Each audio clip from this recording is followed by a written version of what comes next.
करता हूँ आपका अपना यूट्यूब चैनल मैथ्स अड्डा सारण में। चले मैं हाजिर हो गया एक नया सेशन लेके। आज से हम शुरू करने वाले हैं एसके झा सर का जो रीजनिंग का 50 सेट है, ये रीजनिंग का प्रैक्टिस सेट 1 करने वाले हैं। तो चलिए, अगर आप हमारे चैनल पे नए हैं तो चैनल को सब्सक्राइब कर लें और वीडियो को अंत तक देखें ताकि आपको इसका फ़ायदा मिल सके। और इसका PDF मैं अपने टेलीग्राम चैनल पे आप सभी को दे दूँगा, आप वहाँ से डाउनलोड कर लेंगे। तो चलिए, घर पर रहें, सुरक्षित रहें और पढ़ते रहें। तो आज का पहला क्वेश्चन हम देखते हैं।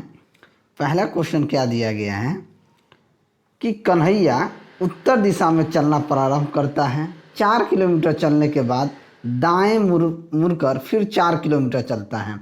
पुनः दाएं मुड़कर 2 किलोमीटर चलता है। अंत में पुनः दाएं मुड़कर 6 किलोमीटर चलता है।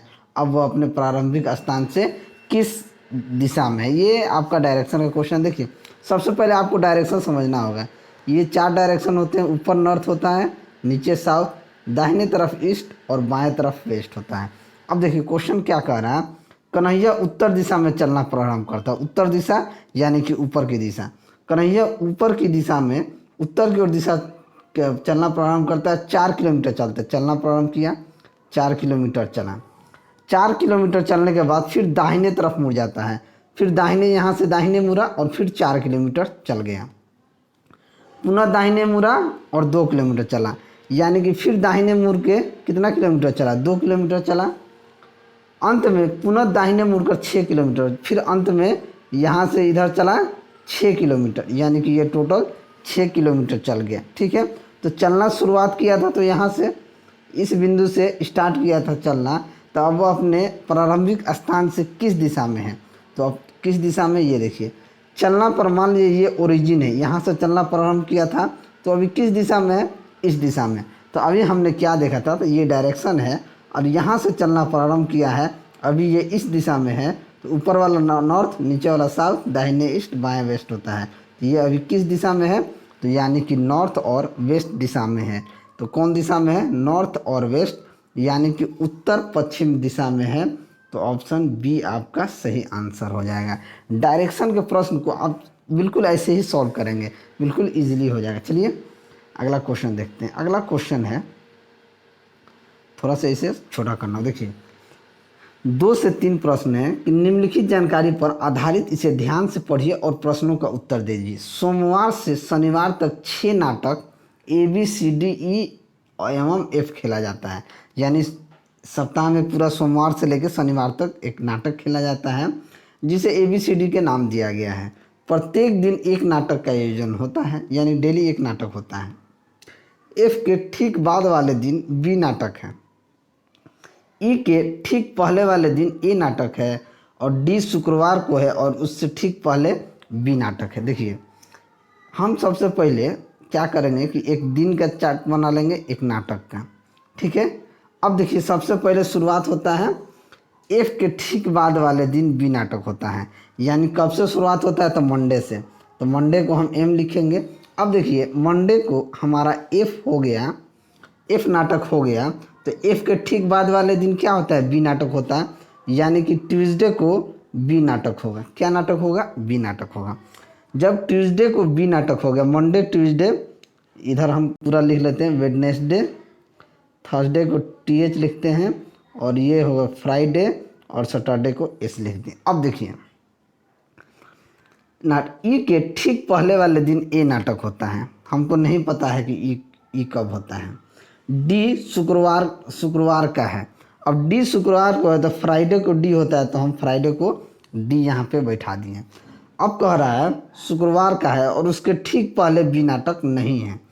शुक्रवार को D नाटक है और उसके ठीक पहले B नाटक नहीं है, तो B नाटक उससे तो पहले नहीं है। अब देखिए E के ठीक पहले वाले दिन A नाटक है। E के ठीक पहले वाले दिन A नाटक है। अब देखिए 2 तरीका है। अगर E यहाँ रख दें तो E के पहले वाले दिन A नाटक है तो नहीं होगा। तो अगर हम E को यहाँ रख दें थर्सडे पे, तो इसके ठीक पहले वाले दिन A नाटक है, तो यहाँ पे A हमारा सेट आ गया। जब A वहाँ सेट कर गया तो यहाँ पे क्या बच गया? C बच गया। तो हम यहाँ C को बैठा देंगे। अब हमसे क्वेश्चन में कह रहा है कि सोमवार को कौन सा नाटक का आयोजन होगा? तो सोमवार को एफ नाटक आयोजन होगा, तो ऑप्शन सी हमारा सही आंसर हो जाएगा। अब कह रहा है बी नाटक किस दिन खेला जाएगा, तो बी नाटक आपको मंगल को खेला जाएगा। तो बी नाटक किस दिन खेला जाएगा, तो मंगल को, तो ऑप्शन सी हमारा सही आंसर हो जाएगा। चलिए अगला क्वेश्चन देखते हैं। अगला क्वेश्चन है कि वर्ष 1998 ईस्वी के 15 अप्रैल को सोमवार है, तो बताएं इसी तारीख को वर्ष 2009 में कौन सा दिन होगा। 15 अप्रैल को क्या है, 15 अप्रैल को सोमवार है। 15 अप्रैल 1998, ठीक है, ये सोमवार है। अब देखिए, अब हमको कहाँ तक आना है, तो 2009 तक आना है। अब देखिए 1998 में एक जुड़ेगा 1999, 1999 में फिर एक जुड़ेगा, हर साल एक एक जुड़ते जाएगा। क्या होगा, एक एक साल जुड़ते जाएगा। और लीप ईयर में कितना साल जुड़ जाता है, जो लीप ईयर आता है उसमें 2 साल जुड़ता है। लीप ईयर में क्या जुड़ जाता है, 2 साल जुड़ जाता है। तो 1998 ठीक से एक साल 1999, तो एक दिन 98 से 99, एक 2 1 98, रुकिए इसको सही से करते हैं, ठीक है, क्लियर करके। अब देखिए यहाँ लिख देंगे 15 अप्रैल को 1998, ठीक है। अब 98 के बाद क्या होगा, 99, 99 के बाद 2000, 2001, 2002, 2003, 2004, 2005, 2006, 2007, 2008 और 2009। अब 2009 आ गया। अब हमसे पूछ रहा है कि 2009 को कौन सा दिन होगा। तो देखिए 98 में एक जोड़ देंगे, क्या हो जाएगा, 99, ठीक है। 99 में एक जोड़ देंगे, क्या हो जाएगा, 99 लीप ईयर नहीं है, उसमें भी हम एक जोड़ देंगे, तो कुल कितना दिन होगा, देखिए 1 2, 2000 हमारा लीप ईयर है, 2000 लीप ईयर है, ठीक है। तो इसमें क्या जुड़ जाएगा, लीप ईयर में 2 साल जुड़ जाता है, 365, 366, 367, ठीक है। चलिए तो यहाँ से हम क्या जोड़ देंगे, 1 2 3 4 5 6 7 8 9 10 11 12 13 1 14, यानी कि 1998 से लेके 2009 तक कितना जोड़ देंगे, 14, ठीक है। लीप ईयर हर 4 साल के बाद लीप ईयर आता है, ठीक है। तो 14/7 यानी कि 0 शेष आता है। जब रिमाइंडर 0 आ जाएगा, तो इस तारीख को अगर सोमवार था, तो आने वाले 2009 को भी क्या हो जाएगा, सोमवार होगा। तो ऑप्शन सी हमारा सही आंसर हो जाएगा, ठीक है। लीप ईयर में हम लोग 2 साल जोड़ते हैं, अदरवाइज 1 साल जोड़ते हैं, ठीक है। चलिए अगला क्वेश्चन देखते हैं कि 2:20 में दोनों सुइयों के बीच कितना कोण होगा। तो हम किस फॉर्मूला से निकालते हैं, 11/2m माइनस 30h, ठीक है। अब हमारा मिनट का क्या है, 20 है, तो 11/2 गुना 20 माइनस 30 गुना 2, 2 से ये कट जाएगा 10, यानी कि 110 माइनस 30 दूनी 60, यानी कि 50, यानी कि दोनों के बीच के एंगल क्या हो जाएगा, 50। तो ऑप्शन डी हमारा सही आंसर हो जाएगा। अगला क्वेश्चन देखते हैं, क्वेश्चन नंबर 6 कि 12 सेंटीमीटर भुजा वाले किसी घन को 3 सेंटीमीटर भुजा वाले छोटे घनों में विभाजित किया गया हो, तो उसकी संख्या क्या होगी। देखिए यहाँ घन क्या हो जाता है, विभाजन के बाद छोटे घनों की संख्या जो होती है वो क्या हो जाती है, n3। अब 12 सेंटीमीटर वाला है और 3 सेंटीमीटर भुजा, तो 12/3 यानी कि 4 सेंटीमीटर, तो 4 का क्यूब क्या हो जाएगा, 64 हो जाएगा। तो ऑप्शन बी हमारा सही आंसर हो जाएगा। चलिए अगला क्वेश्चन देखते हैं। कह रहा है कि निम्नलिखित में से निम्नलिखित प्रत्येक प्रश्न में 3 कथन दिए गए हैं, जिनके तुरंत बाद निष्कर्ष 1 2 3 दिए गए हैं। आपको दिए हुए कथन को सत्य समझना है। यद्यपि वह ज्ञात तथ्यों से मेल नहीं खाता हो, तो सभी निष्कर्षों को पढ़ें तथा तय करें कि कौन सा निष्कर्ष तार्किक रूप से निकल सकता है। चलिए हम इसको पढ़ते हैं। कथन, कुछ फल तारे हैं, कुछ इसको एफ लिखते हैं, कुछ फल तारे हैं। कुछ फल बोल रहा है तो कुछ फल तारे हुए। अब कुछ तारे नदी हैं, ये कुछ तारे जो हैं वो नदी हैं, ये कह रहा है। सभी नदियाँ बकरी हैं, यानी जितना भी नदियाँ हैं वो क्या हैं, ये बकरी हैं, ये कथन कह रहा है। अब निष्कर्ष कह रहा है कि कोई बकरी फल नहीं है, कोई भी बकरी फल नहीं है। बकरी यहाँ है, फल यहाँ है, इन दोनों मेल नहीं खाता है, ठीक है।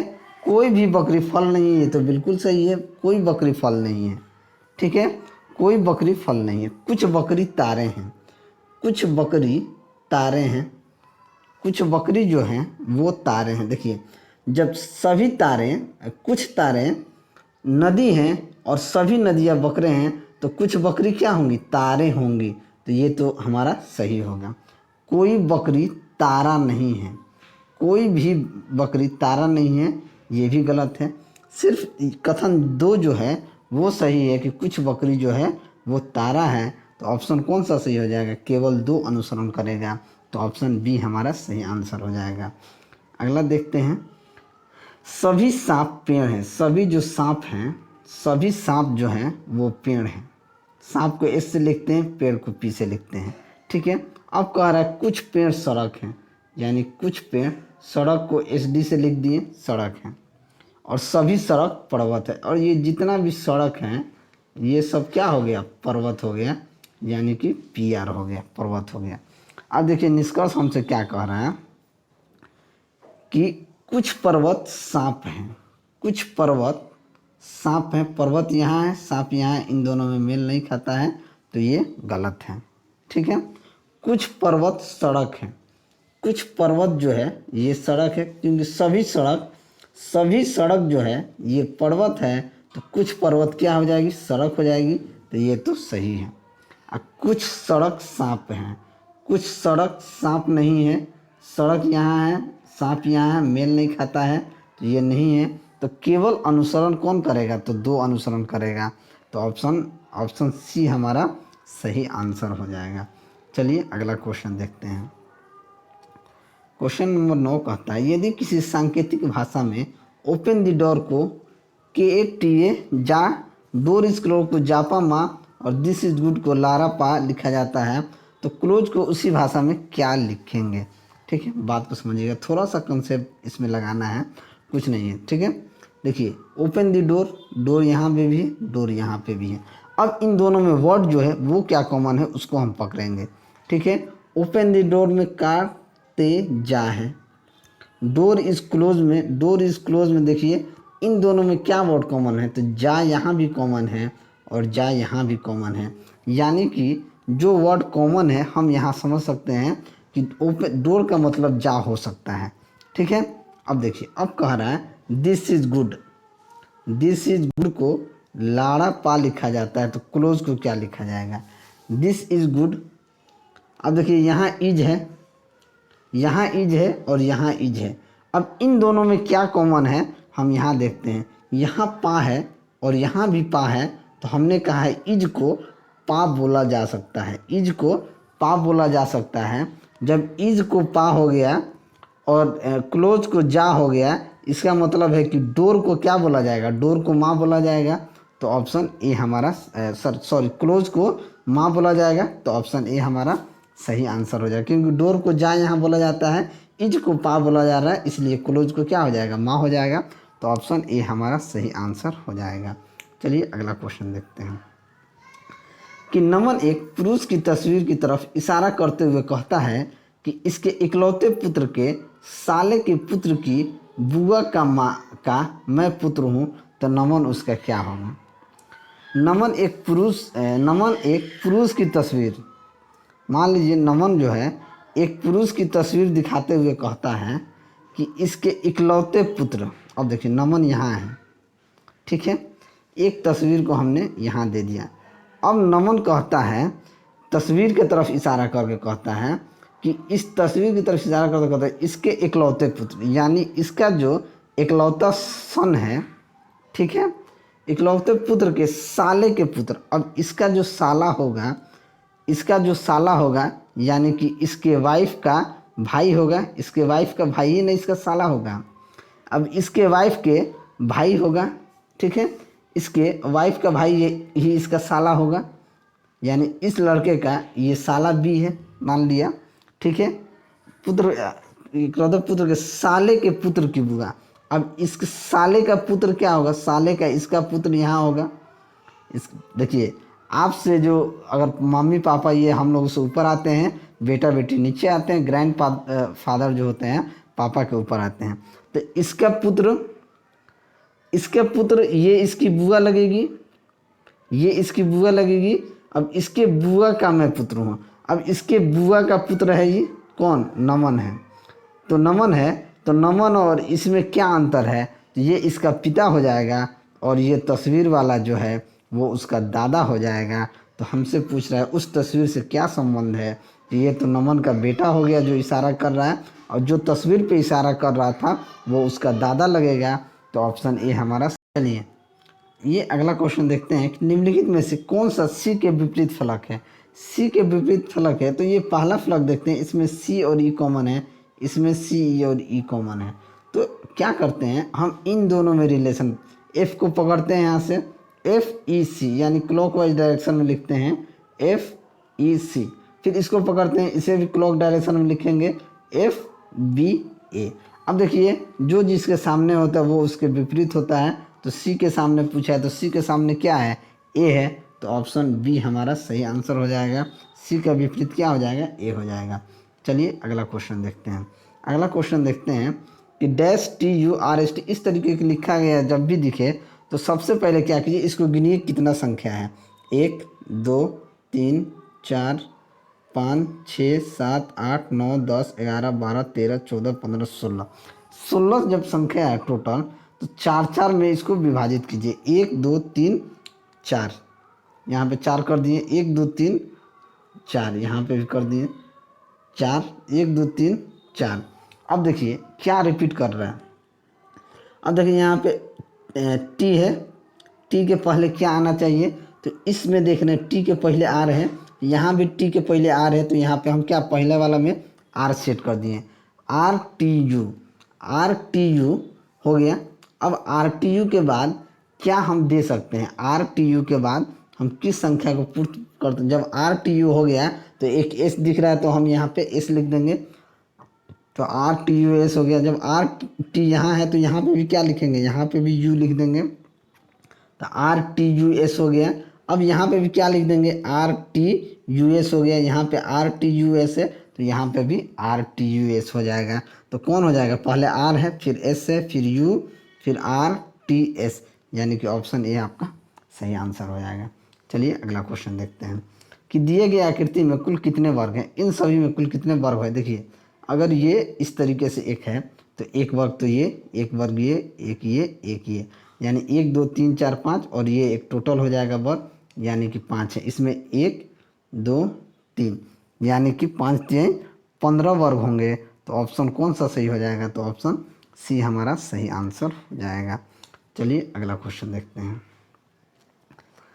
अगला क्वेश्चन कह रहा है कि यदि आने वाला कल के 2 दिन बाद शुक्रवार है तो बीते हुए कल के 2 दिन पहले सप्ताह का कौन सा दिन होगा।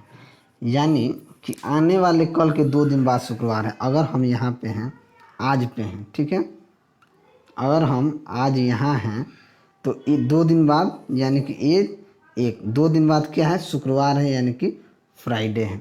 तो बीते हुए कल के 2 दिन पहले यानी बीते हुए कल यानी कि कल, इसके 2 दिन पहले कौन सा दिन होगा। तो जब हम आज यहाँ हैं, ये शुक्रवार है तो ये थर्सडे होगा, ये वेडनेसडे होगा और ये क्या हो जाएगा, ये फ्राइडे, थर्सडे, वेडनेसडे, ट्यूसडे, ये आपका हो जाएगा मंडे, ये हो जाएगा संडे, ये हो जाएगा सैटरडे, यानी क्या हो जाएगा, ये आपका सैटरडे हो जाएगा। तो ऑप्शन ए आपका सही आंसर हो जाएगा। चलिए अगला क्वेश्चन देखते हैं। अगला क्वेश्चन है कि सादृश्य को पूरा कीजिए। b बराबर 8 है तो c बराबर क्या होगा। b का मान 2 होता है तो 2 का क्यूब क्या हो गया, 8 हो गया। तो c का मान 3 होता है, अल्फ़ा ABCD में ABC 3 होता है, 3 का क्यूब क्या हो जाएगा, 27 हो जाएगा। तो ऑप्शन बी हमारा सही आंसर हो जाएगा। चलिए अगला क्वेश्चन देखते हैं। अगला क्वेश्चन है कि P Q R S T U अलग अलग व्यवसायों में हैं, उनमें से एक राजनीतिक, एक एक्टर, अभिनेता अभिनेत्री, एक बैंकर एवं एक भूतपूर्व सैनिक, एक नर्स और एक गृहिणी है। निम्नलिखित जानकारी पर ध्यान दें और उसके आधार पर प्रश्नों को उत्तर दें। आर जो है एक भूतपूर्व सैनिक है जिसकी शादी एक गृहिणी से हुई है, यानी कि गृहिणी से हुई है। क्यू एक एक्टर है जिसका भाई टी एक राजनीतिक नहीं है। यू न तो बैंकर है न ही राजनीतिज्ञ है, और पी आर की पत्नी है। पी जो है आर की पत्नी है। सबसे पहला बात, आर जो है भूतपूर्व सैनिक है, यानी कि एक्स, मान लीजिए आर्मी वाला है, एक्स आर्मी है, ठीक है। पी आर की पत्नी है। पी जो है आर की पत्नी है, इसकी पत्नी क्या है, पी है, तो यही पी गृहिणी होगी। जब इसकी पत्नी है तो ये क्या हो जाएगी, गृहिणी हो जाएगी, ठीक है। क्यू एक एक्टर है। क्यू भाई साहब एक्टर हैं, अभिनेता हैं। क्यू भाई साहब एक्टर हो गए, ठीक है। और कह रहा है यू ना तो बैंकर है ना तो राजनीतिज्ञ है, ठीक है। इसका मतलब है टी राजनीतिज्ञ नहीं है, यू ना तो बैंकर है और ना राजनीतिज्ञ है, ठीक है। यानी कि एक नर्स और एक गृहिणी है, तो नर्स तो पी हो गई, गृहिणी पी हो गई, ठीक है। तो अब नर्स की बारी है। जब यू ना तो बैंकर है और ना राजनीतिज्ञ है, तो यू को अगर हम नर्स कह दें तो कोई दिक्कत, अगर यू को हम नर्स कह दें, ठीक है, और टी को, टी राजनीतिज्ञ नहीं है, यू बैंकर नहीं है, इसका मतलब है कि टी बैंकर होगा। टी बैंकर होगा तो एस क्या है, एस राजनीतिज्ञ कह सकते हैं कि एस जो है वो राजनीतिज्ञ होगा, यानी कि P Q R S T U, ये चारों चीज़ हो गया। एस जो है पॉलिटिक्स है। अब हमसे कह रहा है कौन नर्स है, तो नर्स की बात की गई तो यू आपका नर्स है, तो ऑप्शन डी आपका सही आंसर होगा, ठीक है। अगला क्वेश्चन देखते हैं। इसमें भी एक और क्वेश्चन है कि बैंकर कौन है, ठीक है। तो उसके लिए बैंकर कौन है, बैंकर टी है। चलिए आगे बढ़ते हैं। बैंकर कौन है, तो बैंकर टी है, तो ऑप्शन डी हमारा सही आंसर हो जाएगा। सादृश्य को पूरा करना, इसको पूरा करना है दुख खुशी, दुख के बाद खुशी आती है, तो संशय के बाद क्या आता है, तो संशय के बाद विश्वास, तो ऑप्शन सी हमारा सही आंसर हो जाएगा। अगला क्वेश्चन है, यदि ए का अर्थ प्लस है और बी का अर्थ माइनस है, सी का अर्थ गुना है, तो निम्नांकित अभिव्यंजक का मूल्यांकन क्या हो जाएगा, 46। ए का अर्थ प्लस यानी कि ए 2, बी का अर्थ क्या है माइनस, माइनस का 3, और सी का अर्थ गुना, तो गुना का 4। बस इसे सॉल्व कर दीजिए। सबसे पहले 3 चौके 12, 3 चौके 12, 12 में से 2 गया -10, 36, 46 माइनस 10 यानी कि 36 हो जाएगा, तो ऑप्शन डी आपका सही आंसर हो जाएगा। चलिए अगला क्वेश्चन देखते हैं कि थोड़ा सा क्वेश्चन ये बड़ा है, ठीक है, ये क्वेश्चन बहुत बड़ा है। यहाँ पे मैं इसका डायग्राम बना दूंगा, ठीक है। आंसर इसको थोड़ा देखना। देखिए 7 दोस्त GHIJKL एवं M अलग अलग खेल खेलते हैं, जैसे badminton, table tennis, golf, carrom, golf, hockey, cricket एवं फुटबॉल। लेकिन ज़रूरी नहीं है कि इसी क्रम में वो लोग खेलते हैं। उनमें से हर एक को अलग अलग रंग पसंद है, जैसे गुलाबी, नारंगी, हरा, नीला, पीला, लाल, सफ़ेद। लेकिन ज़रूरी नहीं है कि उसी क्रम में एच गोल्फ खेलता है। सबसे पहला बात कहा है कि एच जो है गोल्फ खेलता है, गोल्फ खेलता है, उसे गुलाबी रंग पसंद है। इसे क्या रंग पसंद है, तो गुलाबी। एक एक को वैसे ही लिखते जाएंगे जैसे बोल रहा है। जे को लाल रंग पसंद है, जे को पहले लिखिए, इसको लाल रंग पसंद है, इसे लाल रंग पसंद आ गया।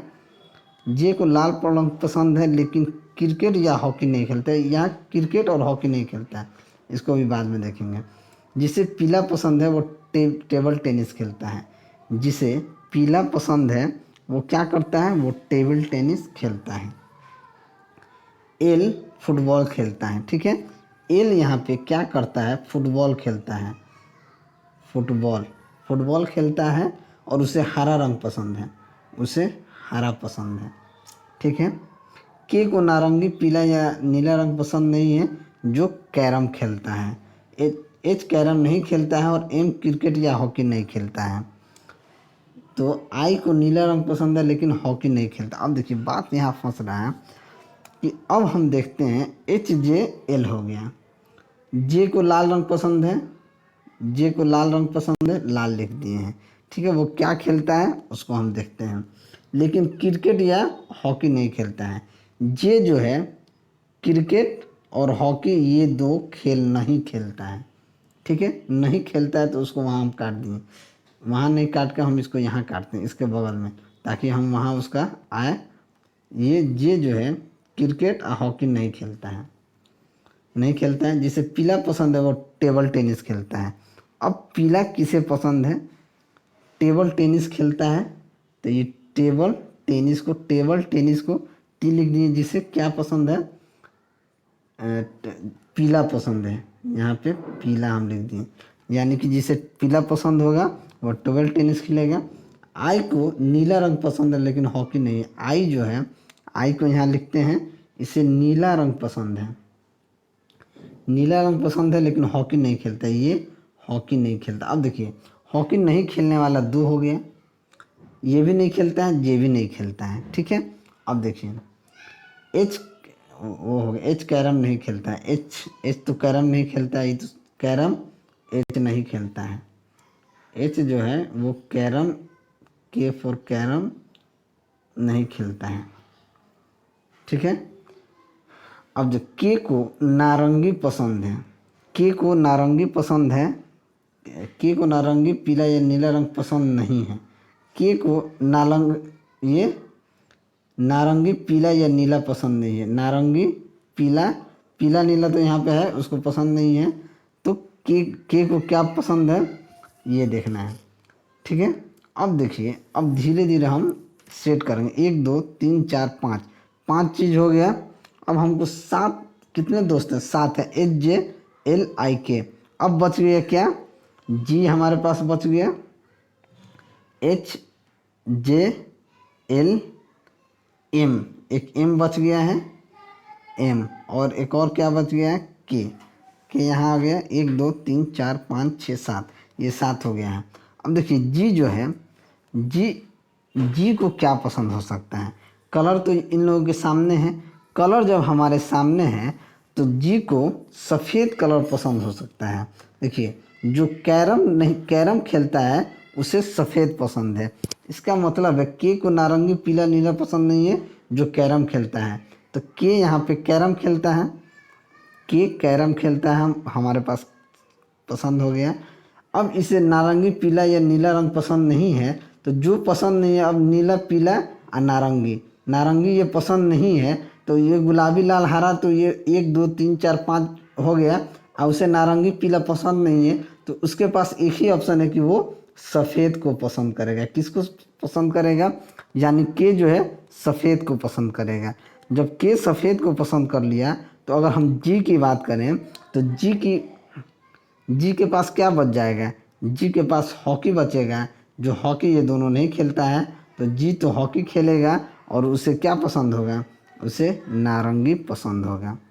ठीक है, एम, अब एम के पास एक ऑप्शन है, एम को पीला पसंद होगा, क्योंकि एम क्रिकेट या हॉकी नहीं खेलता है। जब एम क्रिकेट और हॉकी नहीं खेलता है तो वो क्या खेलता होगा?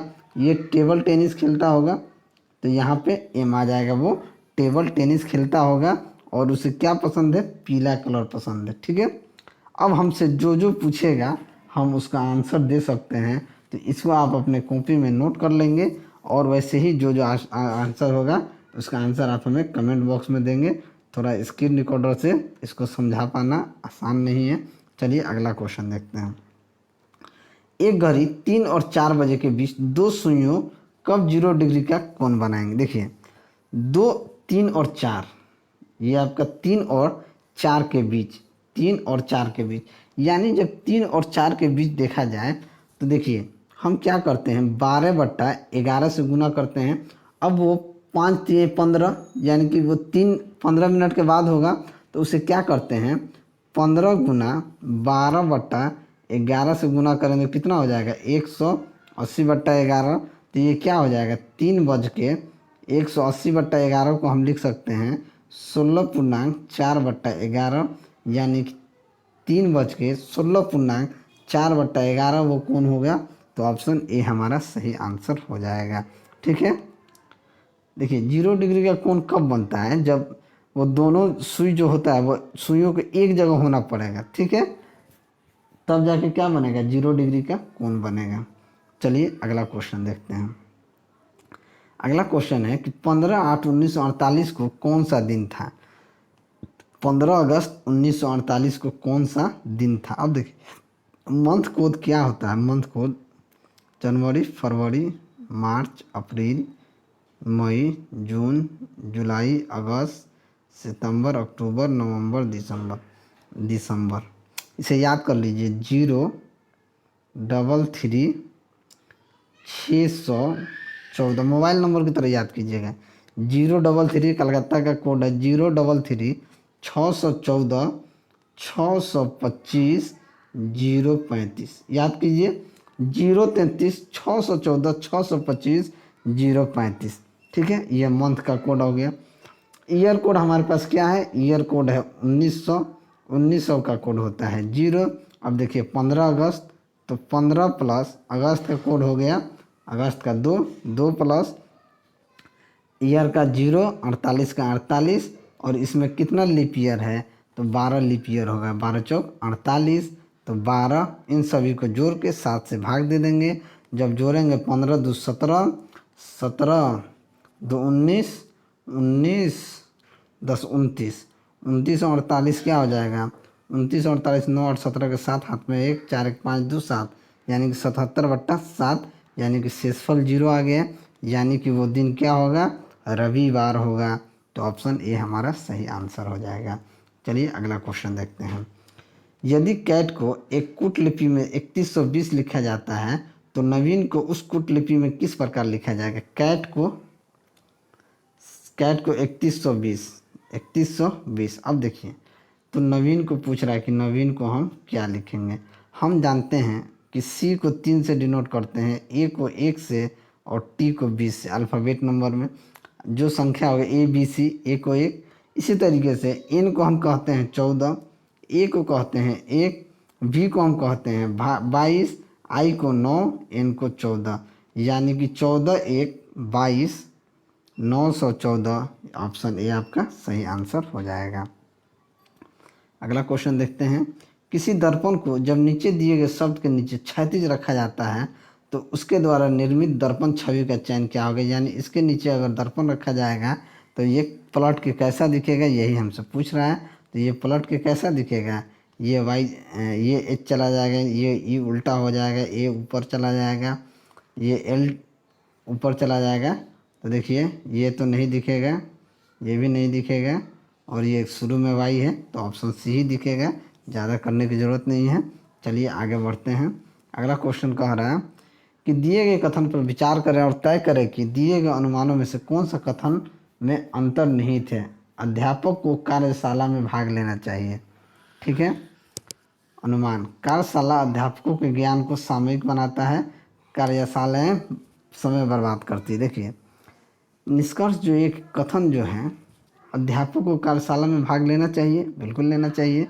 ठीक है, अब कह रहा है कि कार्यशाला अध्यापकों के ज्ञान को सामयिक बनाता है। क्या करता है, सामयिक बनाता है, बिल्कुल सही है। कार्यशाला समय बर्बाद करता है, नहीं। तो कौन सा सही हो जाएगा, केवल एक ऑप्शन जो है वो सही हो जाएगा। तो ऑप्शन सी हमारा सही आंसर हो जाएगा। चलिए अगला क्वेश्चन देखते हैं